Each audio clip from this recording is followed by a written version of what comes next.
Hello everyone, मैं दीपक sir TLC education अड्डा में आप सभी का स्वागत करता हूँ। डिस्कस करने वाला हूँ सब्स्टिट्यूशन मेथड का दूसरा प्रॉब्लम। तो यहाँ पे सब्स्टिट्यूशन मेथड के सीरीज में हम लोग हैं। कंपैरिजन मेथड के कई सारे सवाल को हम लोगों ने देखा और सब्स्टिट्यूशन मेथड का अभी हम लोग सवाल देख रहे हैं। बस आपसे यही बोलूंगा कि कोई भी मेथड आप सॉल्व कर रहे हैं ना, उससे कोई फर्क नहीं पड़ता है, क्योंकि मेथड को समझना ना सर बस उंगली का काम है। ये 5 उंगली में काट कर लेंगे। चाहे कंपैरिजन मेथड हो, कंपैरिजन मेथड में आप क्या करते थे? इक्वेशन 1 से x का वैल्यू, इक्वेशन 2 से x का वैल्यू, दोनों को कंपैरिजन कीजिए, y का वैल्यू आ गया, y का वैल्यू 3 या 4 में रख दीजिए, आ गया। सब्स्टिट्यूशन मेथड में क्या होता है? इक्वेशन 1 से x का वैल्यू, वो वैल्यू इक्वेशन 2 में रख दीजिए, y का वैल्यू आ जाएगा। उस y को 3 में रख दीजिए, x का वैल्यू आ जाएगा। ये सर मेथड जो है सर बहुत इजी है। नाम से भी याद रखेंगे तो बहुत इजी है, लेकिन प्रॉब्लम क्या है? प्रॉब्लम है जब आप स्टेप बाय स्टेप जब सॉल्व करते हैं ना, तो वो इतना डिफिकल्ट होता है बच्चों के लिए कि मैं उसको बार बार भी बताता हूँ ना तो समझ में नहीं आता। तो ये जो मैं डिस्कशन कर रहा हूँ ये स्टेप्स के लिए कर रहा हूँ, ना कि सब्स्टिट्यूशन मेथड के लिए। आप स्टेप को समझिए, कैसे एक स्टेप से दूसरे स्टेप में जाते हैं, मतलब एक लाइन से दूसरी लाइन में कैसे जाते हैं, वो समझने की आप कोशिश कीजिए। तो चलिए स्टार्ट करते हैं। ये रहा इक्वेशन हमारा 1 और ये रहा हमारा इक्वेशन 2। तो अब चलते हैं सॉल्व करने के लिए, क्योंकि ये सम्स थोड़ा लेंदी हो सकता है। चलिए देखिए, from equation 1, equation 1 as it is पहले मैं लिख लेता हूं, x प्लस y upon x y is equal to 3। पता है क्या करने वाले हैं इसके बाद? क्योंकि आपने यदि कंपैरिजन मेथड का वीडियो देखा है तो इसके बाद आप स्टेप आपको मालूम होना चाहिए। आप यदि क्रॉस मल्टीप्लाई करेंगे तो आप डिफिकल्टी में जाने वाले हैं। क्रॉस मल्टीप्लाई मत कीजिएगा, यहाँ पे हम लोग करने वाले हैं डिस्ट्रीब्यूटिव डिवीजन। मतलब ये डिवीजन इसमें भी है, ये डिवीजन इसमें भी। ध्यान से देखिए, ये वाला टर्म ऊपर में जो है, दो टर्म है एक्स और वाई। ये एक्स वाई फर्स्ट टर्म में भी डिवाइड होगा, कैसे? ऐसे।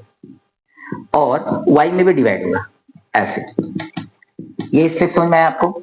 ये स्टेप यदि आपको पता था तो फिर आपको के लिए ये स्टेप इसके बाद वो और इजी होने वाला है, ठीक है ना? यहाँ पे y कर दिया, देखिए यहाँ पे x रिड्यूस हो गया, यहाँ पे y रिड्यूस हो गया, बच क्या गया? ऊपर 1 ऊपर 1, यानी 1 upon y plus 1 upon x is equal to 3 upon 1। ये एक बहुत ही अच्छा स्टेप था डिस्कशन के लिए। क्योंकि इसके आगे बात करें तो इसके आगे क्या होगा? सो देखिए, हमें तो x का वैल्यू निकालना है ना, तो हम क्या करने वाले हैं? 1 बाई एक्स को रखने वाला हूं, ठीक है ना? और ये जो प्लस में 1 बाई वाई है, इसको उठा के लेके जाने वाला हूं आरएचएस में, तो ये माइनस में हो गया। डन। अब क्या करने वाले हैं? 1 बाई एक्स, 1 बाई एक्स हो गया इज इक्वल टू 1 और y कैल्सियम लेंगे तो y हो जाएगा, 1 और y कैल्सियम लेंगे तो y हो जाएगा। तो 1 से डिवाइड दिया तो y हो गया, y इंटू 3 किया तो 3y, माइनस में 1 ही आएगा, y से डिवाइड देंगे y को तो y आएगा। तो ये हो गया। यहाँ के बाद सर एक और वाइटल स्टेप है। अब आप क्या करेंगे? x का वैल्यू निकालना है तो क्या करेंगे? क्रॉस मल्टीप्लाई करेंगे? नहीं सर, क्रॉस मल्टीप्लाई बिल्कुल मत कीजिए, बस केवल पलटी मारिए ना सर, उलट दीजिए। इसको उल्टेंगे तो कितना होगा? x बाई 1, इसको उल्टेंगे तो कितना होगा? y upon 3y minus 1। क्या होता है, सॉल्व करने के रिदम में आपसे मिस्टेक हो सकता है, मेरे से भी होता है, मैथ सही है, कोई दिक्कत नहीं है, ह्यूमन बीइंग मिस्टेक करता है, लेकिन गलती को सुधारना बहुत जरूरी है। ईच स्टेप्स को आप ध्यान से देखें और एक एक स्टेप को सीखिए। मैथड को सर जानना बहुत इजी है, मैथड तो आपको चुटकी में पता चल जाएगा सर, लेकिन स्टेप्स में यदि आप गलती करें तो दिक्कत हो जाएगा। देखिए नीचे आप 1 है तो आप नीचे 1 नहीं लिखेंगे तो भी चलेगा। तो क्या ये आपका इक्वेशन 3 बन गया ना? x का value in terms of y आ गया ना? आ गया, कोई प्रॉब्लम नहीं है। अब x का वैल्यू क्या करेंगे? इक्वेशन 1 से जो x का वैल्यू आएगा इक्वेशन 2 में रखेंगे। अब सर इक्वेशन 2 में यदि आप जाकर रखेंगे तो कितना डिफिकल्ट होगा। तो मैं बोलूंगा सर अब भी इक्वेशन 2 को ना इंस्टेंट मत रखिए, थोड़ा वेट कीजिए। कैसे रखेंगे? सो देखते हैं, यदि हम ये x का वैल्यू जाकर यदि डायरेक्ट वहां पर रख देंगे तो थोड़ा डिफिकल्टी फील होगा। तो हम क्या करने वाले हैं कि फ्रॉम इक्वेशन 2, ठीक है ना, फ्रॉम इक्वेशन 2 को लिखेंगे, x minus y upon x y लिखेंगे इज इक्वल टू 1 लिखेंगे। फिर वही डिस्ट्रीब्यूटिव डिवीजन, एक मेथड है सर, डिस्ट्रीब्यूटिव डिवीजन, याद रखेंगे मेथड तो अप्लाई कर पाएंगे। आप कभी बोलेंगे ही नहीं कि डिस्ट्रीब्यूटिव डिवीजन होता है, डिस्ट्रीब्यूटिव डिवीजन होता है। सवाल देख के सर आपको समझ में ही नहीं आएगा, आप अप्लाई नहीं कर पाएंगे।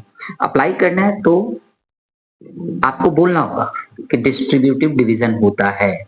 ये रहा डिस्ट्रीब्यूटिव डिवीजन का एग्जांपल। ये डिवाइड फर्स्ट टर्म में भी है, ब्रैकेट में रख के देखिए, ये डिवाइड फर्स्ट टर्म में भी है, ये डिवाइड सेकंड टर्म में भी है। यहाँ से एक्स एक्स कर दिया, यहाँ से वाई वाई कर दिया, सेम स्टेप यही वाला है। अब आपके पास क्या दिख रहा है? अब आपके पास दिख रहा है 1/y, और क्या दिख रहा है? 1/x, yes, is equal to 1। अब देखिए, अब यहाँ पे इस टर्म में यदि हम x का वैल्यू रखें तो क्या होगा? सो देखते हैं। अब लिखेंगे यहाँ पे, ठीक है, putting the value of x in equation. इसको आप ऐसे dot dot dot dot dot करके क्या इक्वेशन 4 लिख सकते हैं? लिख दीजिए, हर बार नहीं लिखना पड़ता है, इस बार लिख दीजिए। लिख लिए तो इक्वेशन 4 कर दिया। तो 1/y हमने यहाँ पे लिखा 1/y, माइनस में लिखा मैंने, और 1/x है तो ये तो रेसिप्रोकल है ना, रेसिप्रोकल है, मालूम होना चाहिए। 1/x है, कोई भी नंबर है, जैसे कि 1/5 है ना, 1/6 है, इक्वल नहीं है ये, 1/6 है, 1/x है, 1/y है, ये सब क्या है? एक रेसिप्रोकल नंबर डिनोट कर रहे हैं। तो किसका रेसिप्रोकल है? वो x का है ना, तो वो उल्टा हो जाएगा। क्या हो जाएगा? उल्टा। देखिए यहाँ पे मैंने सॉल्व किया x का वैल्यू, आप यदि यहाँ पे लिखते हैं कैसे, 1/y divided by 3y minus 1। बड़ा डिफिकल्ट लग रहा है देख के, आपको लग रहा है ना? तो किसी भी नंबर का यदि कोई फ्रैक्शन में रेसिप्रोकल है ना, क्या कह रहा हूं, कोई भी नंबर यदि फ्रैक्शन में, चलो यहीं पे लिखते हैं, मिटा देंगे। सपोज 1 डिवाइडेड बाय 2/6 है, तो आप इसको डायरेक्टली 6/2 लिख दीजिए, ठीक है। यदि 1 डिवाइडेड बाय 3/7 है तो डायरेक्टली आप इसको 7/3 लिख दीजिए। मतलब किसी भी नंबर का यदि फ्रैक्शन में यदि दिया हुआ है तो उसका रेसिप्रोकल आप उसको डायरेक्ट लिख सकते हैं। तो मैं भी यहाँ पे वही करने वाला हूँ कि यहाँ पे जो नंबर मुझे दिख रहा है वो डायरेक्ट मैं उसको रेसिप्रोकल में करने वाला। तो 3y माइनस 1 ऊपर चल जाएगा, y नीचे आ जाएगा, उल्टा हो गया इसका, इक्वल टू 1। देखिए y और y का एलसीएम लेना कितना इजी है, सेम आएगा। ऊपर में एज इट इज लिखेंगे, लेकिन ठहरिए सर, ये तो ब्रैकेट में है ना सर, मैंने इसीलिए कहता हूँ यदि ब्रैकेट में नहीं रखेंगे तो आप मिस्टेक करेंगे। देखिए यहाँ पे ब्रैकेट नहीं रखेंगे तो मिस्टेक करेंगे। यदि ये ब्रैकेट रखता हुआ आता तो कोई दिक्कत नहीं। यहाँ पे ब्रैकेट के अंदर में 3y माइनस 1 है विच इज इक्वल टू 1 है। अब ब्रैकेट ओपन करेंगे तो इनसाइड द ब्रैकेट सारे साइन चेंज हो जाएंगे। तो -3y प्लस में 1 और इक्वल टू y, ऐसा होगा। क्रॉस मल्टीप्लाई करेंगे तो 1 के साथ में y आ जाएगा। तो 1 प्लस 1 इज इक्वल टू कितना हो गया? 2, माइनस में 3y is equal to y। अब इस +2 को उठा के उधर ले जाएंगे, y को उठा के इधर ले जाएंगे, तो क्या होने वाला है सो देखते हैं। +2 को उठा के उधर ले जाएंगे और -3y इधर पे ही रह जाएगा, ठीक है। और ये y उठ के आ जाएगा तो -y हो जाएगा। +2 उठ के गया तो -2 हो गया। इसके आगे कोफिशिएंट कुछ नहीं है तो 1 है, तो माइनस में 4y इज इक्वल टू -2 है, so y is equal to -2 upon -4 है। तो माइनस माइनस कट गया, 1/2 आ गया, सो y इज इक्वल टू 1/2 आ गया। ठहरिए सर, सवाल अभी सॉल्व नहीं हुआ। सवाल लेंदी है सर, स्टेप बाय स्टेप, ऐसे ही आपको मार्क्स नहीं मिलने वाला है। क्लास 9 के स्टूडेंट है आप, है ना, और आपको शो करना होगा कि आपको मेथड आता है। चलिए अभी क्या करना है, ये जो y का जो वैल्यू आ चुका है इसको आप इक्वेशन 3 में रखने वाले हैं, है ना। इक्वेशन 3 में आप रखने वाले हैं तो किसी न किसी को तो मिटाना ही होगा। तो चलिए इस साइड को ही मिटा लेते हैं। आई होप आप इस पीछे करके वीडियो को इधर वाला स्टेप आप देख सकते हैं। क्या करने वाला हूं, सो देखिए, पुटिंग द वैल्यू, कहीं पे putting the value of x in equation 3। x का नहीं है सर, वहां पे y का वैल्यू आया है, y लिखता हूं। सो चलिए x is equal to y, y का वैल्यू कितना है सर? 1/2, 3 इंटू 1/2 माइनस 1, ठीक है ना। 1/2 ये होल डिवाइडेड है, तो होल डिवाइडेड देके ना ब्रैकेट स्टार्ट कर लीजिएगा।